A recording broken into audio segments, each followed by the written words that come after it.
de comunicación, pues por hacernos visibles y dar publicidad a este acto. Bueno, pues continuando una vez más con las actividades de la Asociación Piedra y Cal, esta noche damos la bienvenida a doña Dolores Vargas Rubio y al doctor don José Luis Montero Monterroso, especialistas en atención primaria y medicina de urgencias. José Luis nos dirá unas palabras para presentar a Dolores y darnos a conocer algo más acerca de su persona. Yo, con el permiso de ustedes, haré una breve introducción para dar paso a nuestros invitados. Y bueno, pues muchos de los aquí presentes sabemos que Dolores es médico de familia y conocida de nosotros, pues en algún momento seguramente que llegó a ser nuestra doctora. Nació en Pozoblanco, pasó su infancia y parte de su juventud aquí hasta que se marchó fuera para continuar sus estudios. También es conocida por formar parte de una familia muy vinculada al tejido empresarial en Pozoblanco. Dolores, a pesar de haber ejercido su profesión en distintas localidades de la provincia, siempre ha estado muy unida a su pueblo y nunca ha perdido la ocasión para mantener el contacto con Pozoblanco. Su vida laboral ha transcurrido en Córdoba, Pozoblanco y últimamente en Fernandúñez, donde llegó a jubilarse. Y bueno, yo sí quisiera decir que la conferencia de esta noche quizás aparte un poco de la línea de las conferencias de Piedra y Cal. Pues si mal no recuerdo, en los años de vida de la asociación es la primera vez que se trata un tema como el sanitario. Y creo que también es la primera vez que una señora imparte una conferencia en esta asociación. Así que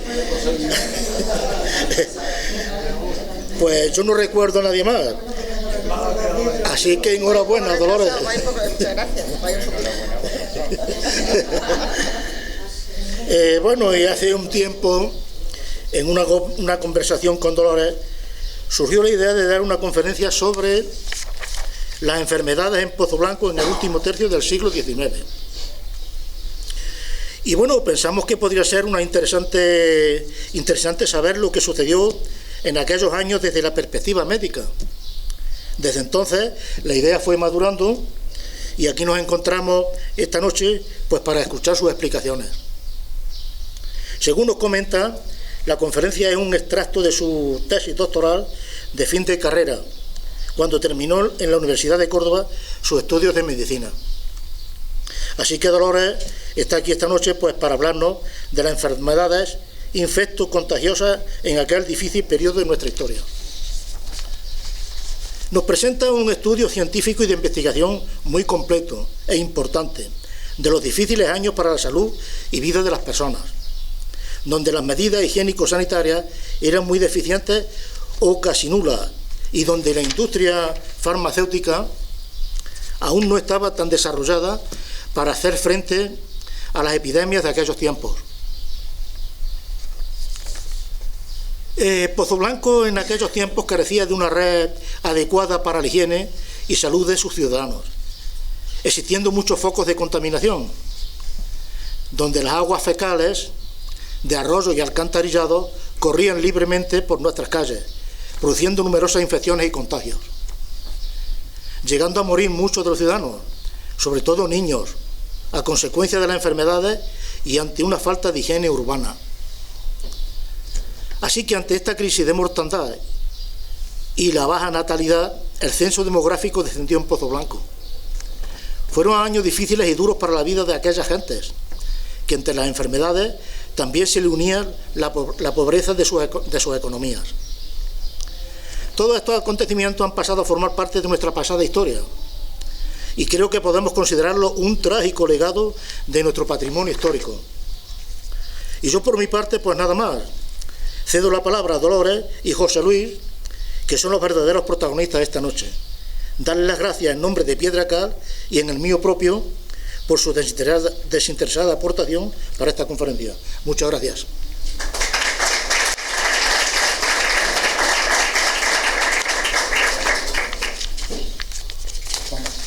Buenas noches. Sí, todavía vive.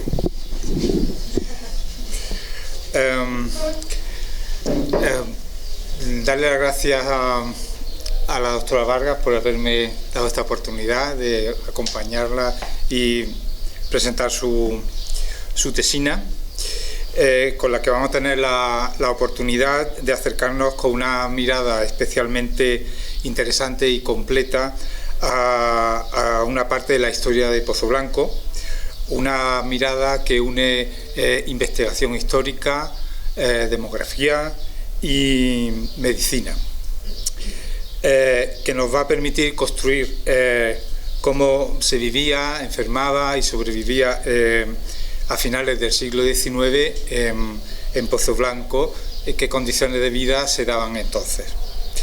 La doctora Vargas Rubio, como ya ha apuntado antes el presidente, nació en Pozoblanco, estudió medicina en Córdoba y se licenció en el año 1982. Tras 3 años de especialización vía MIR de medicina familiar y comunitaria, pues ha tenido su actividad profesional en Córdoba, Pozoblanco y los 25 últimos años en Fernández Núñez, hasta su jubilación en el año 2023, y en Fernández Núñez tuve la suerte de ser su compañero y colega. Además de la consulta de atención primaria, la doctora Vargas ha estado al frente de una consulta de planificación familiar, otra de infiltración articular y otra más de retinografía. También ha sido tutora de médicos internos residentes de medicina de familia y médico colaborador de varias investigaciones que llevamos a cabo en el Centro de Salud de Fernández Núñez. Su dimensión humana no es menor que la profesional, todo lo contrario, es mucho mayor, porque siempre ha tenido una actitud cálida, cercana y empática con nosotros, con los compañeros y sobre todo con los pacientes. Quien salía de la consulta de la doctora Vargas se sentía atendido y escuchado. Allí, pues, los médicos de Fernández Núñez teníamos cupos de pacientes y ella tenía un club de fans. Así que con la doctora Vargas tenemos hoy garantizada una conferencia de gran nivel, llevada a cabo con rigor, no solo por su interés como pozalbense, porque le dije, ¿cómo fue? Pozoblanqueña, y me riñó. Bueno, dice, en todo caso, dime taruga. Bueno, total, que por su completa investigación documental y análisis histórico que plasmó primero en su tesina, que ahí tiene los 3 tochos que son inmensos, y no ha tenido bastante y ahora mismo lo ha completado, lo ha ampliado para esto.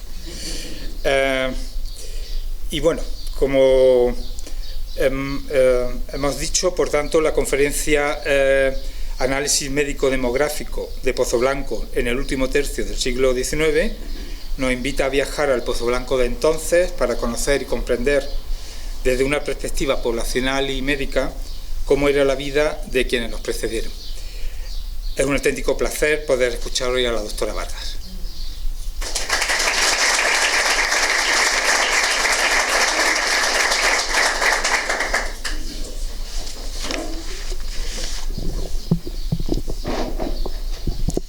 Bueno, pues ya por fin, buenas noches, gracias a todos por asistir. Muchas gracias, Pedro, por tus palabras. Muchas gracias, José Luis, por tu elogio inmerecido. Aquí tenéis la criatura que es la que ha dado lugar a todo este acto, que la hice pues entre el sexto curso de medicina y al año siguiente la presenté. En 1983 fue cuando tuvo lugar la lectura. En cuarto de carrera me hice alumna interna de la asignatura Historia de la Medicina, dirigida por el profesor don Ángel Fernández Dueñas, quien me propuso dirigirme la tesis. Nunca le pregunté por qué estos años y no otros, pero después ahora, con motivo de esta investigación, pues he descubierto, aparte de que falleció el año pasado, he descubierto que su tesis doctoral la basó también en estos mismos años, o sea que él estaba interesado en esta época porque hubo una facultad de medicina en Córdoba que se abrió en la Universidad Libre en el año 1870 y solo duró 4 años, se cerró en el 74, dicen que por causa político-económica. Coincidió con la Restauración y a lo mejor eso tuvo algo que ver. Entonces él estaba muy interesado en cómo se formó esa universidad, los médicos que asistieron, daban las clases en el Hospital de Agudos y allí hacían también las prácticas, pero claro, no tuvo mucha vigencia. Y lo que sí es que el primer médico que se formó en esa facultad vino a ejercer a Pozoblanco. Entonces, pues ese era el interés de la época. Me consta que se hicieron tesis similares de otros pueblos y yo creo que alguna hay de este pueblo posterior a 1900, pero no sé si, eso no estoy totalmente segura. He releído el trabajo tras más de 40 años de su realización y me ha sorprendido la profundidad y el rigor científico que tiene. Yo no me acordaba ya de todo esto porque eso lo haces y en aquella época hay que recordar que no existía internet, ni los ordenadores, ni el PowerPoint, ni nada. Todo era absolutamente a mano. Desde la transcripción mecanografiada, pasando por los cálculos estadísticos, calculadora en mano todo el día y las gráficas en papel milimetrado, que yo creo que se acabó en la papelería. También en eso radica su valor. No pretendo aburrirle esta tarde con muchos números, con muchos índices, tasas, pero va a ser imprescindible dar algunos, porque claro, el motivo fundamental del estudio es ese. Tampoco con palabras técnicas, complejos, términos médicos, porque en aquella época la nomenclatura de las enfermedades era muy básica. Se basaba fundamentalmente en aspectos más anatomoclínicos que etiológicos, puesto que la etiología de la mayoría de ellas no se conocía. Entonces era una época de transición, ya se empezaban a vislumbrar que había gérmenes, pero no se habían demostrado científicamente. Y sí que estaban todavía con la teoría miasmática, eso de que ellos creían que la zona del suelo donde hubiera suciedad y tal desprendía unas miasmas, decían ellos que cuando se evaporaban provocaban enfermedades. Tampoco estaban tan lejos de la realidad, ¿no? Bueno, pues vamos a pasar, digamos, a los puntos a tratar de la tarde van a ser, primero, la metodología y los censos que se use. En segundo lugar, cómo era la población a estudio en esa fecha, el modo de vida de la época y estadística básica de los datos obtenidos. Luego, las causas de mortalidad más importantes, las 14 primeras causas de mortalidad más importantes a lo largo de todos los 30 años, los datos más relevantes y los diagnósticos más curiosos, que esa es una parte muy bonita. Bueno, pues en cuanto a los censos, bueno, lo primero que tengo que decir es que, claro, me dirigí al registro civil y consulté actas de nacimiento, matrimonio y defunción. Ese es el número exacto de actas de nacimiento, o sea, 12.087 nacimientos, 2.318 matrimonios y 9.800 de defunción. Dentro de las actas de defunción, pues ya se recogía la edad, el sexo, la causa de la muerte, el estado civil y la fecha de la defunción. Los censos que nos encontramos en los 30 años, el primero fue el de 1877, con 10.026 personas, almas como decían ellos. El de 1887, con 11.556, podéis ahí ir apreciando el crecimiento de la población a lo largo de 10 años, el del 97 con 11.600 y en solo 3 años en 12.792. Hubo un censo previo que no estaba dividido ni por sexos. Estos censos no tenían nada más que la edad, no tenían ni la edad, solamente el número y si eran varón o hembra, el sexo nada más. El de 1900, es el único censo que ya se estableció que los censos se tenían que hacer los años terminados en 0 y fue el único que recogió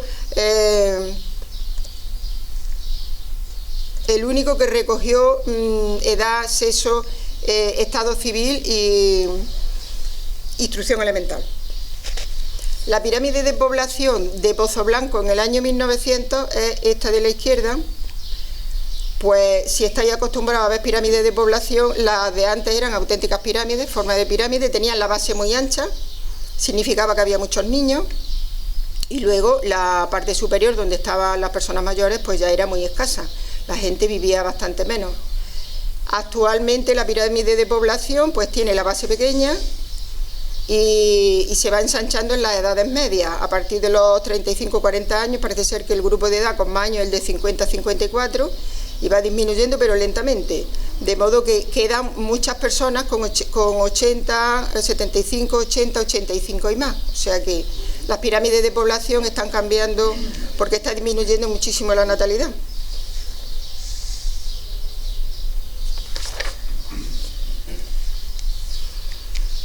La población de 1900 es la que como os digo, se puede estudiar más en profundidad, puesto que los otros censos no tenían más datos que el sexo y el número de personas que había. Tras aplicar distintos índices, se deduce que se trataba de una población joven o progresiva. Según el Estado civil, el 55% eran solteros, el 38% casados y el 7% viudos. Y de los viudos, un hombre por cada 3 mujeres. Eso parece que no ha variado mucho.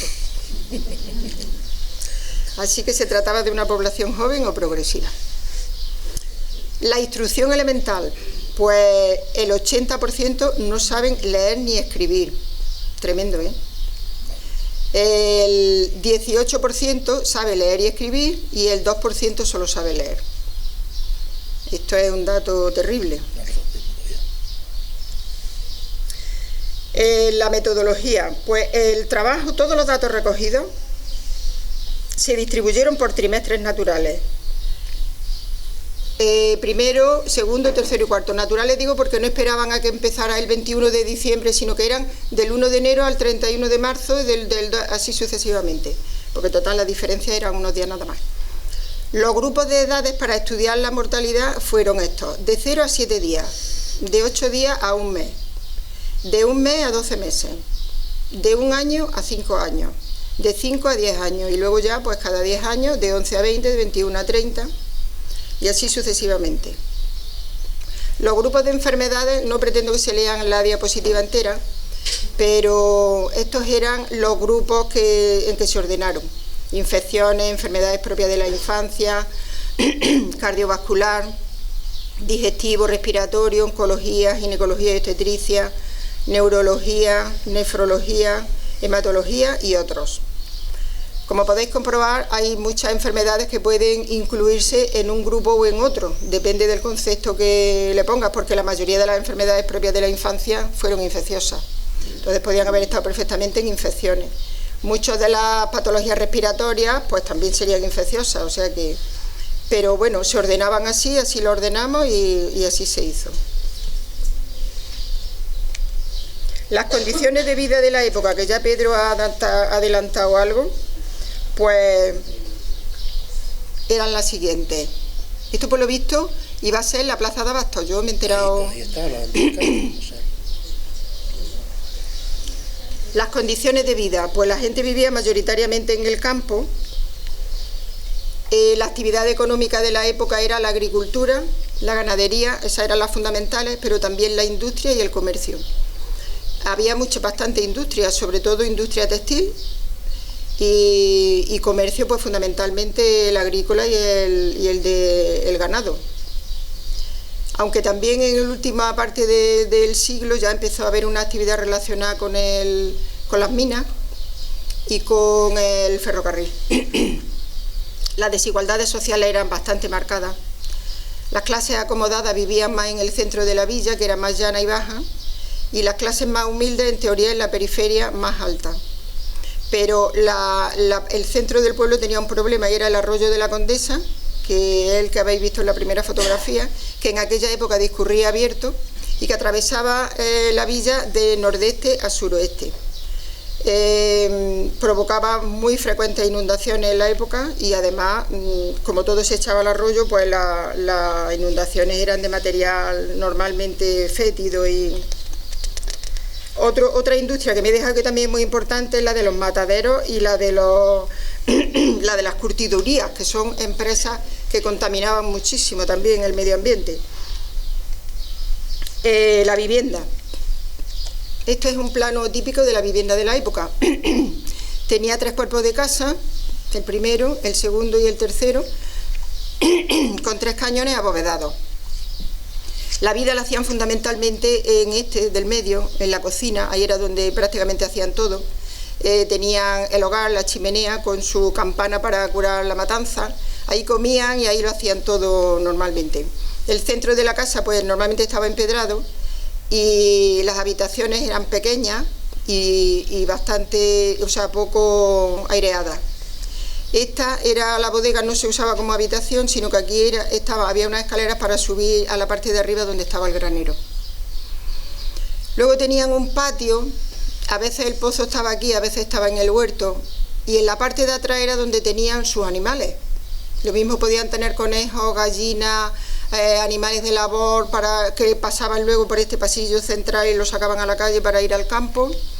Tenían cerdos para la matanza, y todo. Y luego pues el huerto pues algunos lo aprovechaban para sembrar y para tal, pero no había cuarto de baño en las casas, en ninguna, ni en las de los más acomodados ni en las de los menos. Las necesidades fisiológicas se hacían, el retrete estaba en la parte de atrás, no tan lejos de las lechugas, y entonces pues muchas veces aprovechaban el pozo, que normalmente no era de agua potable, para regar esas verduras, con lo cual pues aumentaba más la contaminación de la época. Había mucha filtración a los pozos. No existía el agua potable, que era la parte siguiente que vamos a ver, en lo que ha dicho Pedro, lo ha adelantado ya. El problema del agua en Pozo Blanco fue tremendo. No había agua potable, la gente iba a coger agua pues a las fuentes del pueblo, que creo que eran unas 16 o 17 según he leído. No estaba vigilada la potabilidad del agua, a veces pues se iba a pozos de fuera y igual, de dudoso control sanitario.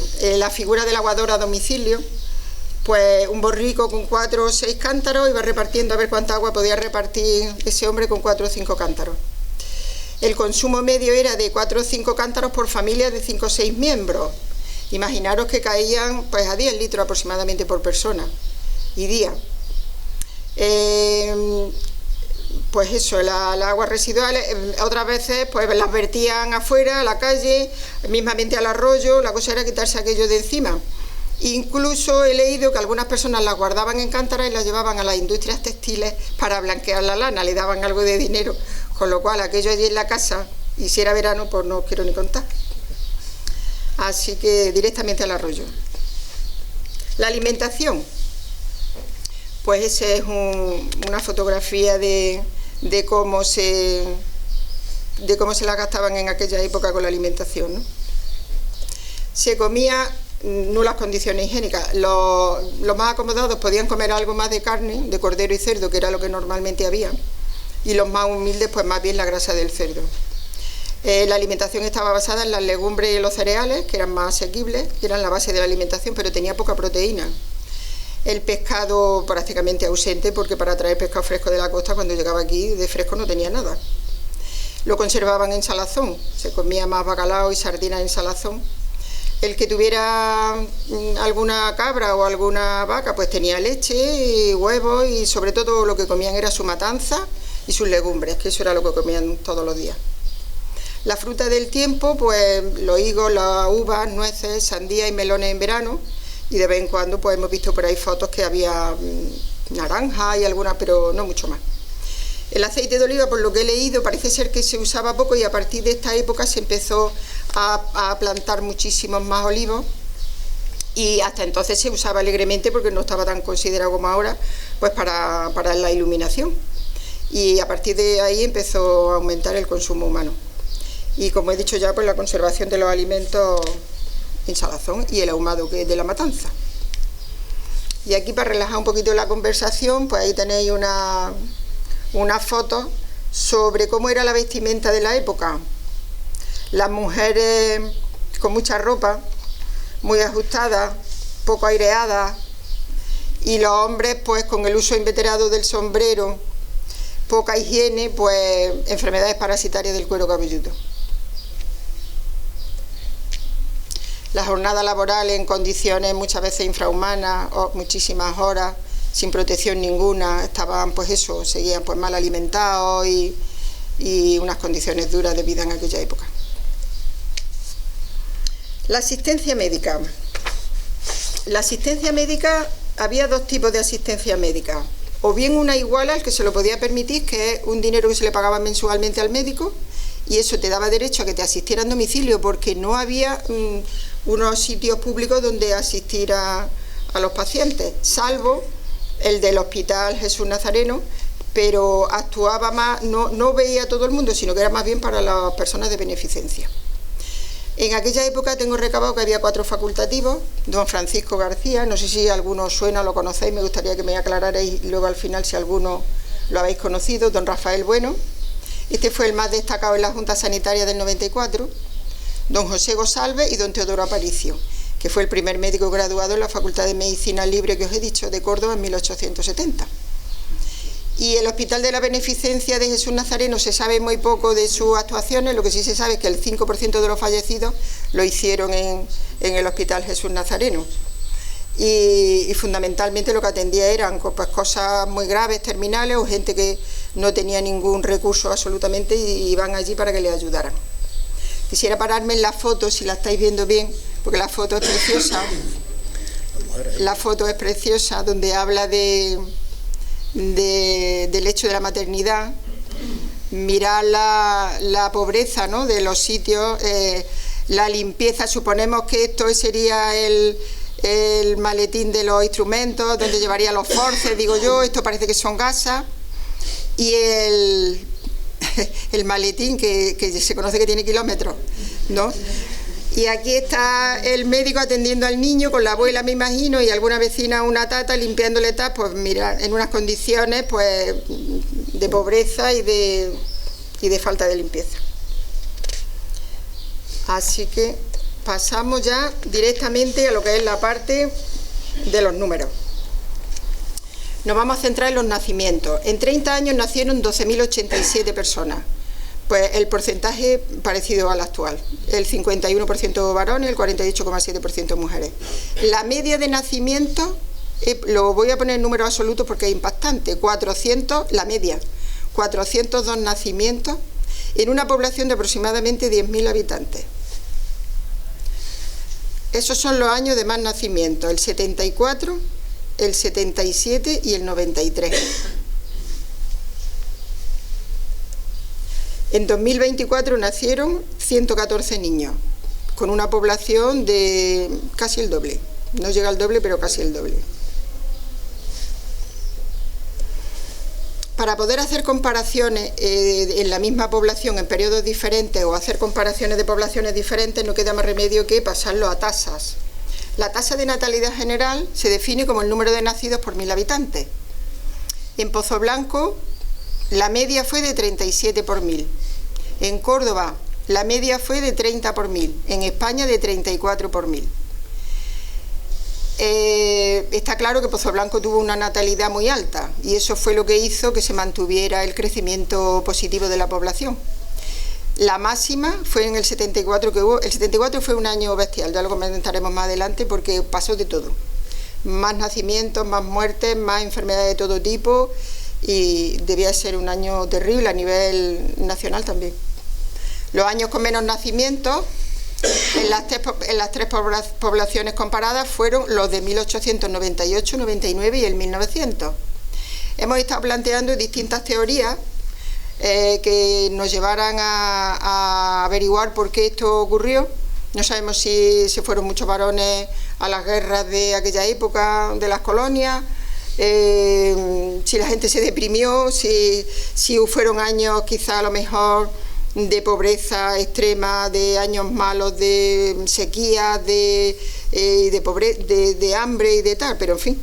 Lo importante es que a lo largo del periodo en Pozoblanco la natalidad superior a la de la capital y a la nacional, sobre todo en los 7 primeros años, del 70 al 77.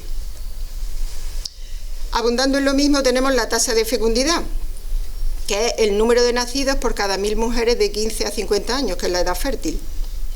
Esto solo lo podemos averiguar en el año 1900, puesto que es el único censo donde teníamos el grupo de mujeres por edades. Entonces, pues en Pozoblanco fue de 195,31 por 1.000, en Córdoba 136. O sea que la natalidad superior en Pozoblanco con creces a la de Córdoba. superó con creces. Esta cifra actualmente, en la actualidad, es de 31,4.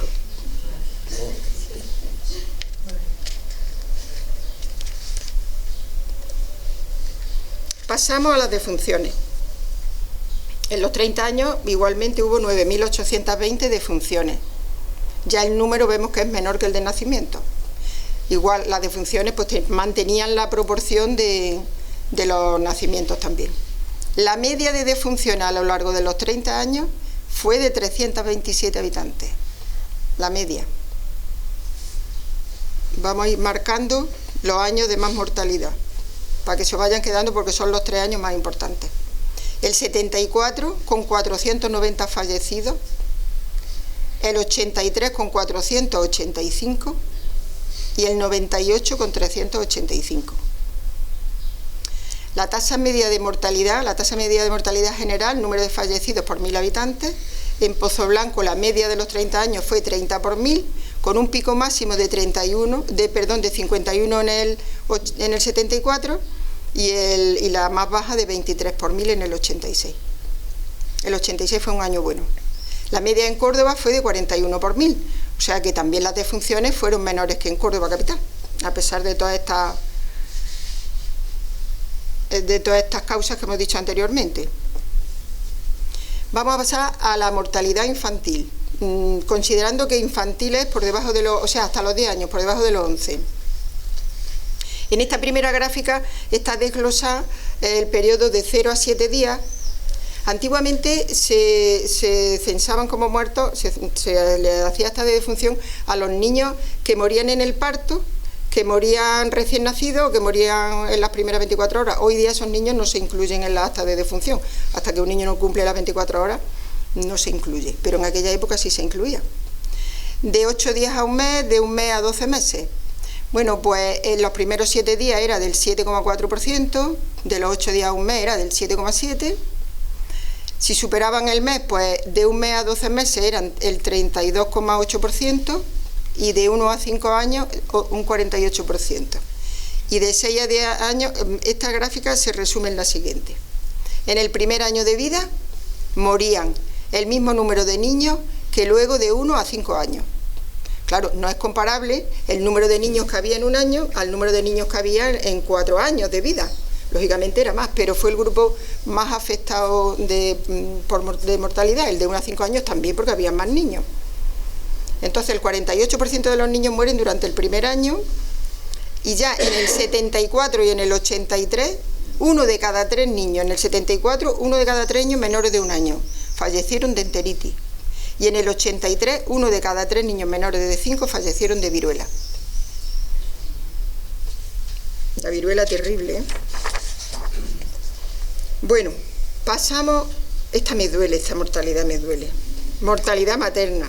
65 mujeres fallecieron en total, 2 en el embarazo, 16 durante el parto y 47 en el puerperio. Es la única mortalidad que fue mayor en Pozoblanco que en Córdoba.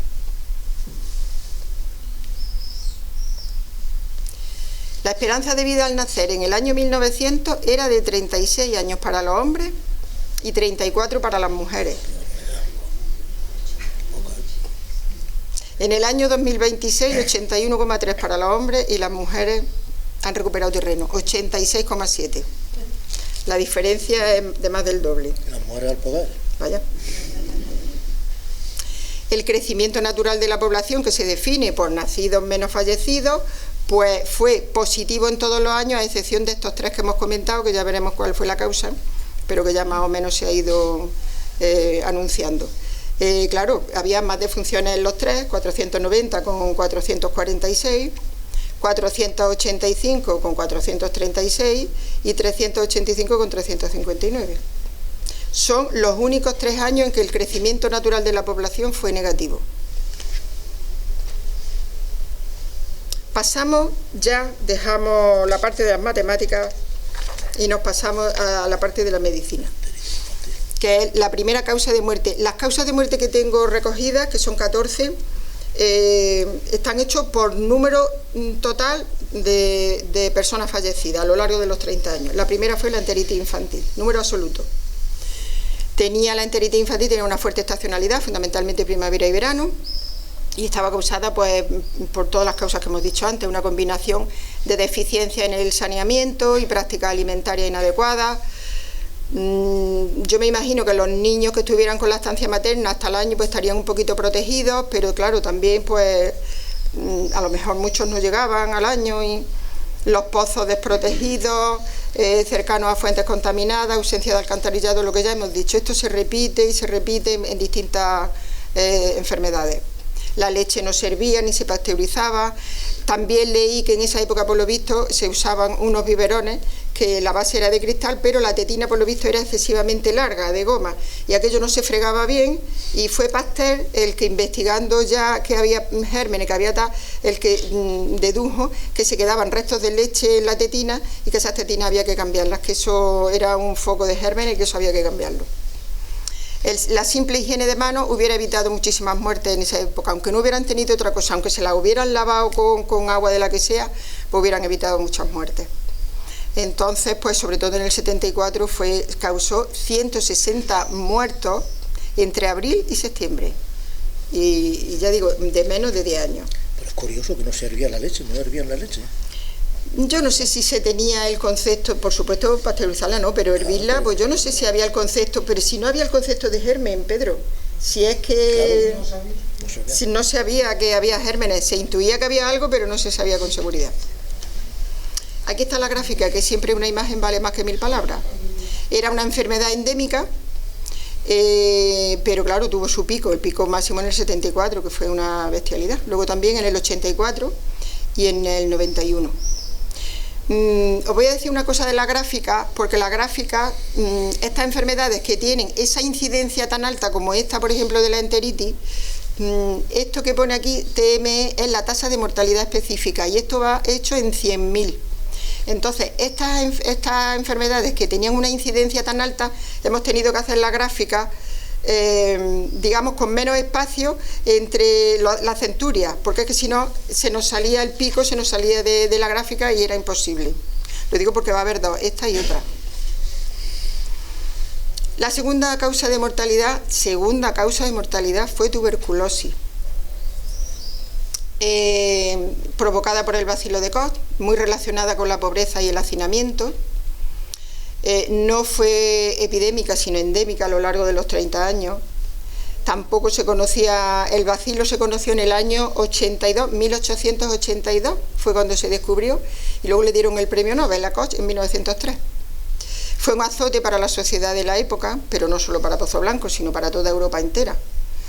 Y se convirtió en una cuestión social, tanto por el contagio como por las secuelas que dejaba muchísimas secuelas. Entonces, pues además el que la pasaba en la casa, pues procuraban ocultarlo porque era como se trataba como de un apestado. Estaba muy mal visto y nadie se podía enterar de que en aquella casa había un tuberculoso. A pesar de todo, fue más frecuente en las grandes ciudades, porque en las zonas rurales, por ejemplo, la gente que vivía en las zonas rurales y vivía en los cortijos, las familias eran muy grandes y vivían muy hacinadas, y entonces, aunque este bacilo no se contagia tanto, por ejemplo, como un sarampión, que se contagia muchísimo, o como una viruela, pero el bacilo es muy resistente. Entonces, al toser o al estornudar, las gotitas que caen y se quedan en la superficie son resistentes mucho tiempo, y entonces, pues, si no hay limpieza y tal, tocas donde ellos han tocado, te lo lleva a la boca y te lo llevaba. El problema es que la tuberculosis afectaba a cualquier órgano del organismo, el pulmón, los ganglios linfáticos, el sistema nervioso, sobre todo a niños, mesentérica, que en el abdomen, el riñón provocaba unas insuficiencias renales, los huesos, el mal de Poch. A lo mejor todos habéis conocido a alguna persona de estas que andaba completamente hecha una alcayata, que iba, pues probablemente fuera por mal de Poch. Y el grupo más afectado de edad fue el de 15 a 40 años, o sea, una edad media. Parece ser, no sé por qué los niños se afectaban menos, pero este fue el grupo de edad que tuvo más afectación. Esta fue la gráfica, para que veáis, aquí la centuria está un poquito más separada, pero ya veis que la incidencia, o sea, era una prevalencia constante. La tuberculosis estuvo presente y después durante bastante más tiempo. Sobre todo, en particular, en el año 74, por eso digo que el año 74 fue de enteritis, de tuberculosis, de todo, menos de paludismo, aquel año. Y esta fotografía la pusimos porque era lo que hacían probablemente por los países nórdicos, a las personas tuberculosas, el que se podía permitir pagarse un sitio así tal, los ponían al aire libre porque decían que el aire libre, el aire puro de la montaña era bueno. Aquello no era bueno para nada, ni curaba nada, pero por lo menos los apartaban de los sanos y alguna infección evitarían. Y digo yo que si no se curaban, los pobrecitos que estaban ahí con la manta, pues se morían de neumonía o de algo porque vamos. Y si la cosa no tenía cura, pues acababa en este estado lamentable. El estado de, pues eso, de pobreza y de... Bueno, la tercera causa fue la apoplejía cerebral. Apoplejía, para ello era el ictus, cualquier clase de ictus. En aquella época pues no se conocía mucho por qué se producía, pero sí sabían que se afectaba a personas más mayores, de 61 a 80 años, y estaba relacionado pues con factores de riesgo que ni eran conocidos, ni tratados, ni nada. Fue aumentando a lo largo del periodo, así como las infecciones fueron disminuyendo al final, la apoplejía fue aumentando. Parece que es un signo de modernización. Mejoran las infecciones y empeoran los ictus. Luego la bronconeumopatía, pues eso también era un saco de muchísimas enfermedades, bronquitis, neumonía, tuberculosis, tal, y sí que tenía también una causalidad más de otoño-invierno. Esta es la gráfica de la mortalidad por bronconeumopatía. Este año 85 fue bueno, ya lo he dicho, fue bueno para varias enfermedades y para varias... Pero por regla general pues tenía una presencia constante y con sus picos y tal, era una causa también muy importante de muerte. Catarro intestinal, pues a esto le llamaban a la diarrea en mayores de 10 años. Pues esta sí que tendría múltiples causas también, porque luego hay otras causas de diarrea más adelante.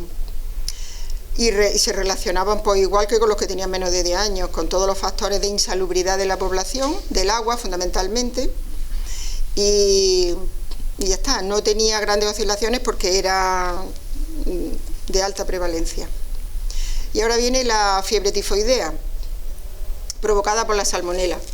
Pues por lo mismo, por los pozos contaminados, por regar con las verduras con los pozos contaminados, por la mala higiene. Pues a lo mejor si un niño la tenía, la madre lo lavaba, no se lavaba bien, no tal, iba y le preparaba la comida al otro y se lo plantaba. La transmisión es fecal-oral, que se transmite de esa manera, y probablemente había más fiebres tifoideas de las que ponían ellos, porque muchas de las denominadas fiebres pues eran también fiebres tifoideas. Esta sí oscilaba mucho de unos años a otros dependiendo pero siempre fue muy alta, siendo el año 75 el año con más casos. Y tuvo doble incidencia que en la capital, la fiebre tifoidea. Pues ahí tenemos la prevalencia alta con sus picos, pero constante. Pasamos al paludismo. El paludismo está provocado, también le llaman malaria, fiebres tercianas, cuartanas. Está provocado por la picadura de un mosquito hembra de la especie Anopheles, que se infecta por un parásito que se llama Plasmodium.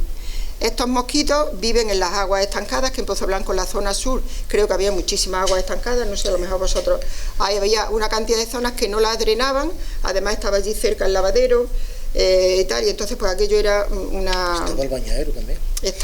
Aquello estaba siempre lleno de mosquitos. Entonces esos mosquitos, pues creo que también venían muchos de Castilla-La Mancha por los humedales de Castilla-La Mancha. Entonces pues le picaban a un enfermo, le cogían el parásito, lo tenía en su cuerpo 15 días, lo procesaba, lo pasaba a las glándulas salivares y a los 15 días le picaba a un sano y le metía el Plasmodium y ya iba otro enfermo. Fallecieron 300 personas, un poco más de 300 en los 30 años.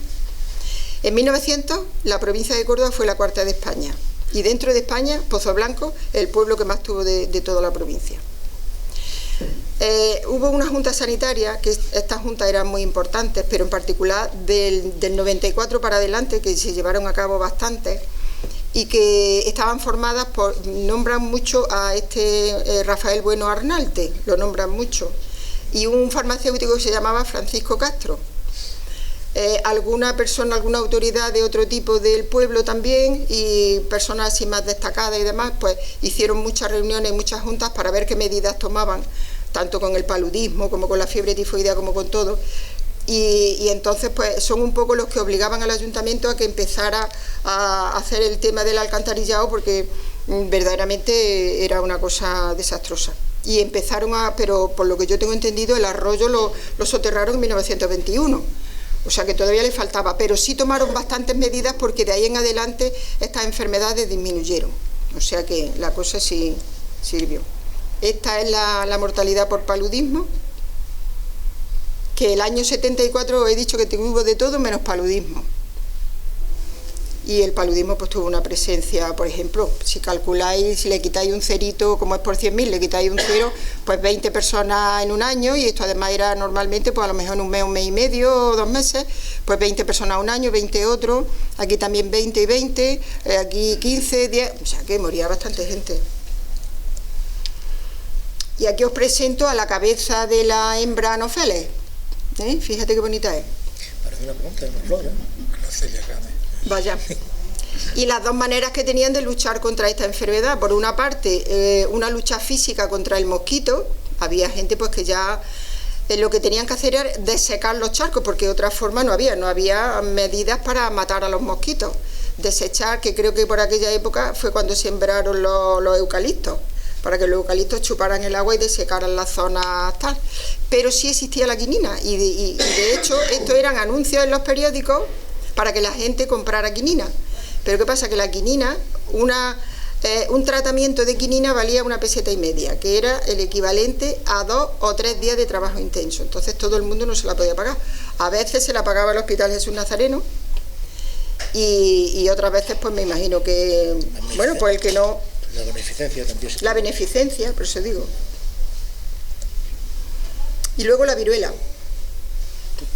Provocada por el virus de la viruela, erradicada en el mundo desde el año 1980, una enfermedad con una contagiosidad muy alta y una mortalidad muy alta, y se contagia de persona a persona por lo mismo, por los fluidos, o bien por el contacto con fluidos o ropas contaminadas de las pupitas del que la tenía.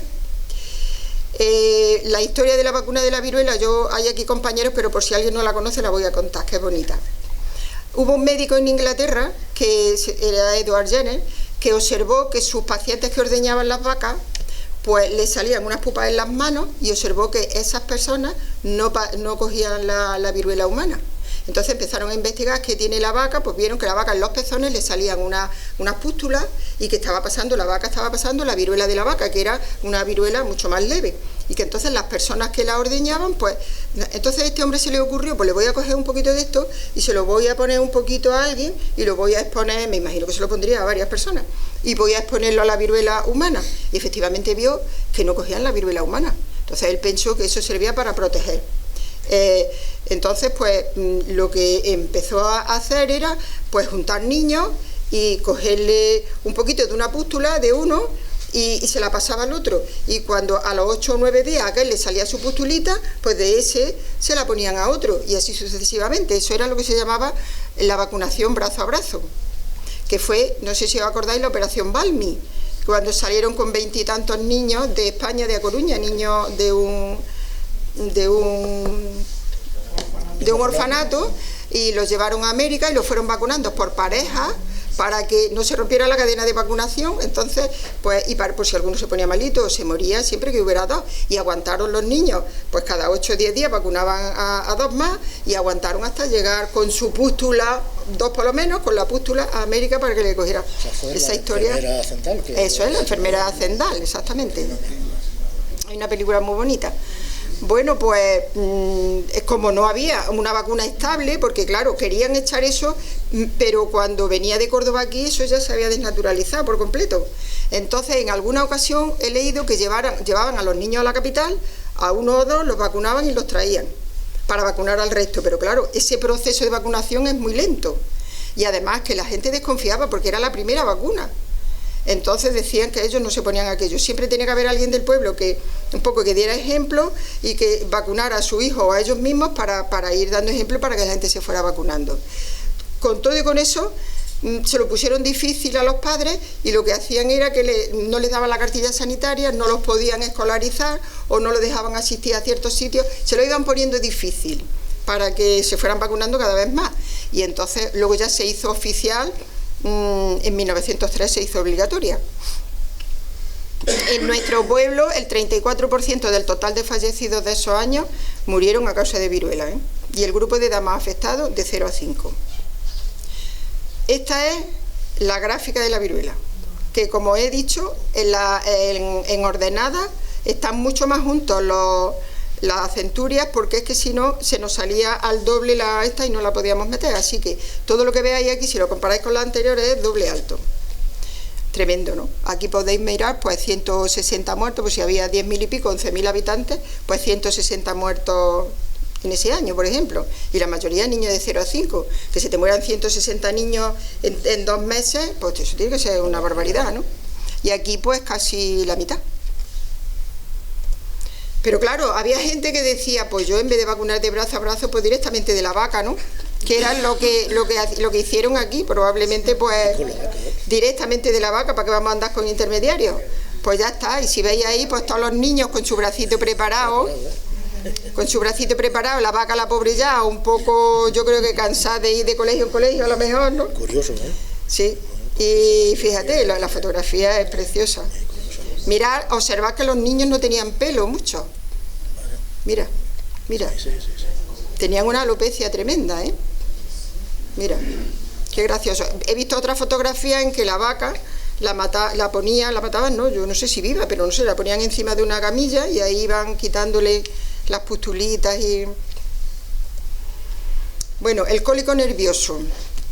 El cólico nervioso se usaba aquí, pero no se ha encontrado ese término en los diccionarios terminológicos de enfermedades de la época. Afectaba a recién nacidos y niños normalmente lactantes con menos de un mes, y no sabemos bien qué clase de enfermedades, pues probablemente abdominales o tal, pero no se ha sabido con seguridad a qué enfermedad correspondía, pero que fue la 9ª causa, ¿eh? El aneurisma. Bueno, antes le llamaban aneurisma, el aneurisma de antes no tiene nada que ver con los aneurismas de ahora. Antes le llamaban aneurisma a cualquier enfermedad del corazón. Lo mismo, decían que había 2 tipos de aneurisma.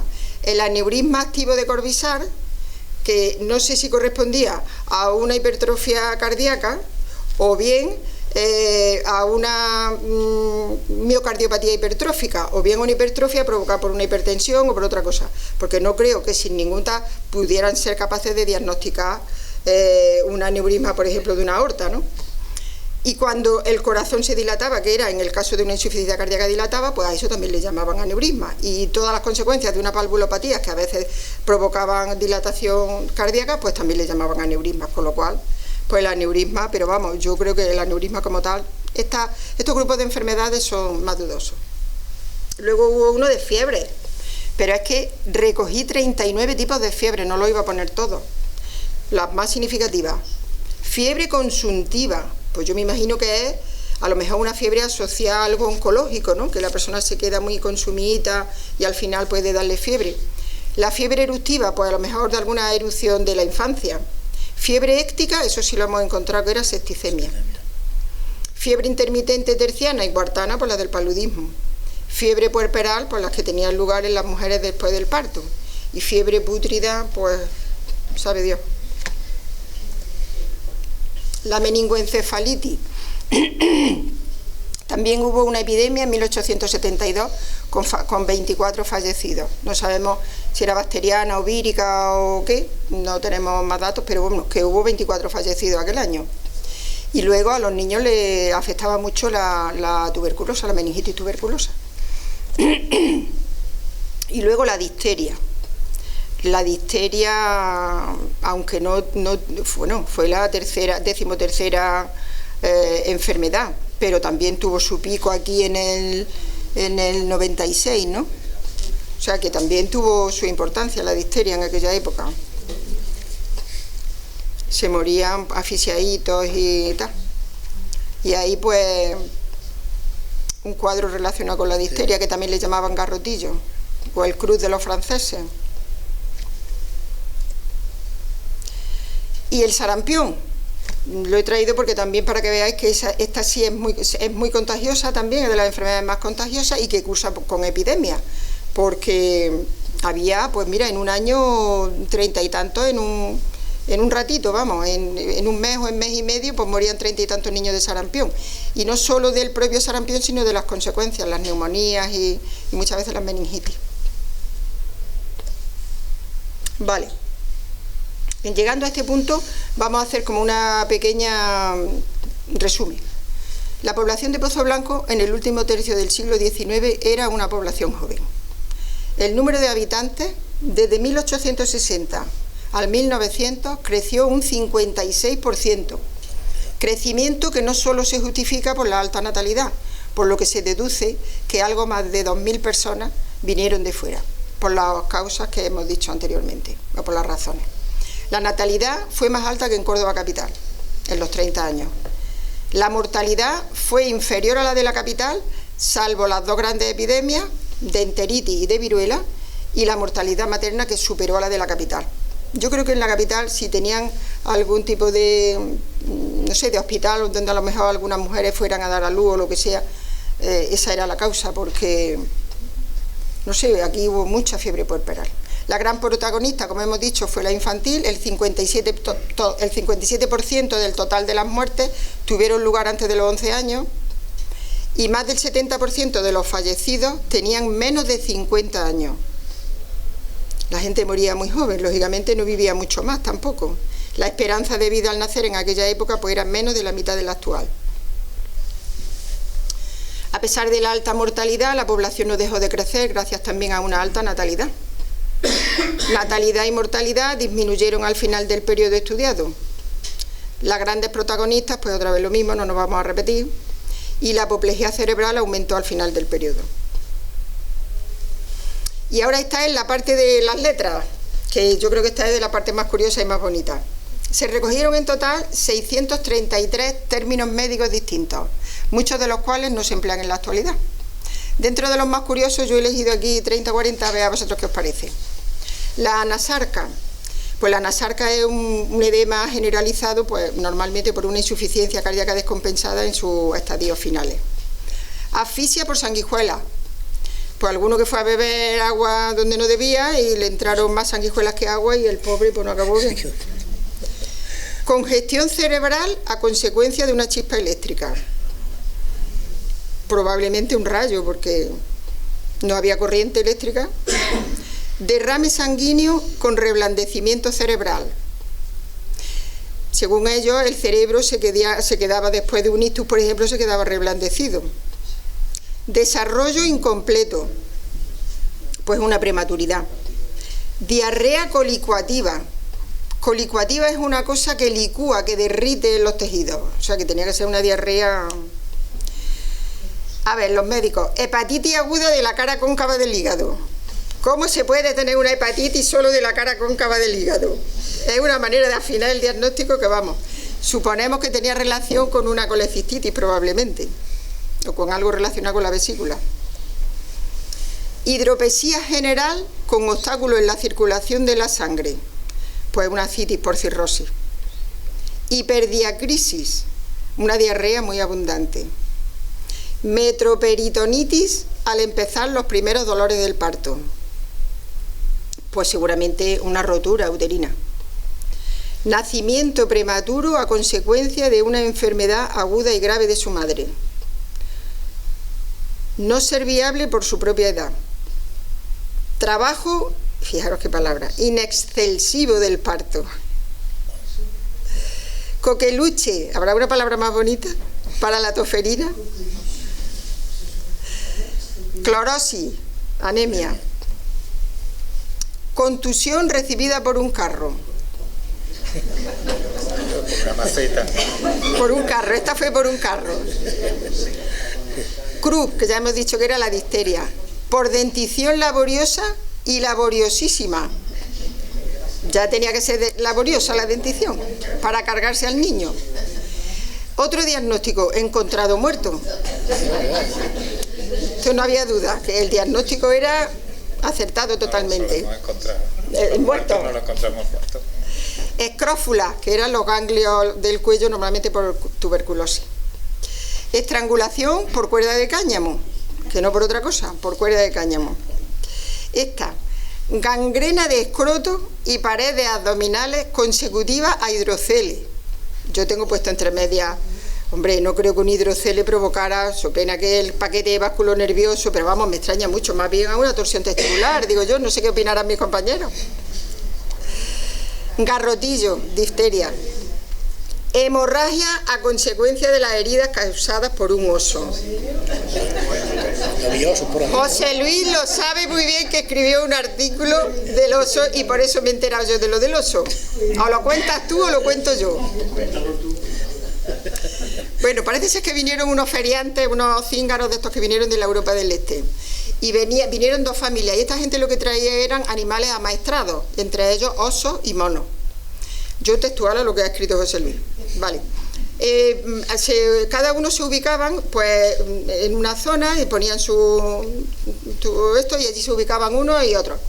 Y se emborracharon y se pelearon los padres y se hicieron daño uno a otro. Entonces el ofendido fue a denunciarlo a la Guardia Civil. Y mientras el otro dijo, yo, ¿para qué te quiero? Me voy corriendo porque van a venir, y se fueron. Entonces la mujer del primero fue a avisarle a su marido de que el otro se estaba escapando. Y entonces pues dejaron a los niños solos, los osos estaban allí y el mono estaba allí. Y entonces pues el oso fue a hacerle una caricia al niño y le hizo unas heridas tremendas y el niño murió a las 24 horas. Yo cuando eso no sabía esta historia, cuando yo la he leído, vamos, me he quedado muy curiosa la historia del oso. Herida contusa en región temporal derecha y fue mortal. Mala posición al nacer. Marasmo, qué palabra, desnutrición severa. Noma, yo no lo había oído antes hasta ese momento.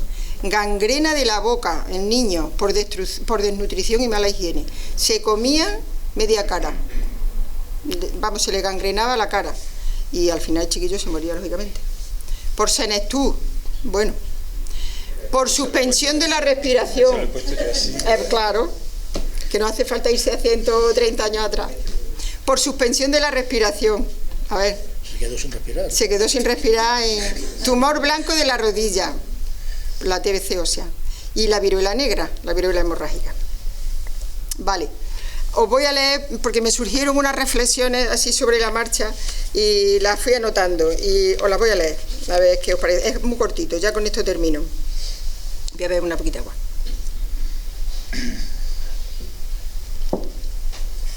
En algo más de 100 años, que no es nada en la historia de la humanidad, hemos pasado de morir por desnutrición a enfermar de obesidad, de no tener que comer a no saber qué poner, de morir por falta de vacunas a hacernos antivacunas, de morir por falta de antibióticos a morir por bacterias súper resistentes a todos los antibióticos conocidos por el mal uso que hemos hecho de ellos, de la falta de alimentos a la intolerancia alimentaria, a la ingesta de microplásticos, metales pesados, de consumir 15 o 20 litros de agua por persona buscada con muchísimo esfuerzo, a tener 2 o 3 baños en todas las casas. En estos 130 años ha tenido lugar el descubrimiento de la penicilina y de otros antibióticos, de los rayos X, de la anestesia, de las vacunas, las resonancias magnéticas y hasta de robots que operan a distancia. Esperemos que la humanidad no pierda el norte y sepamos apreciar y conservar lo ganado con tanto esfuerzo con la ayuda de todos. Muchas gracias.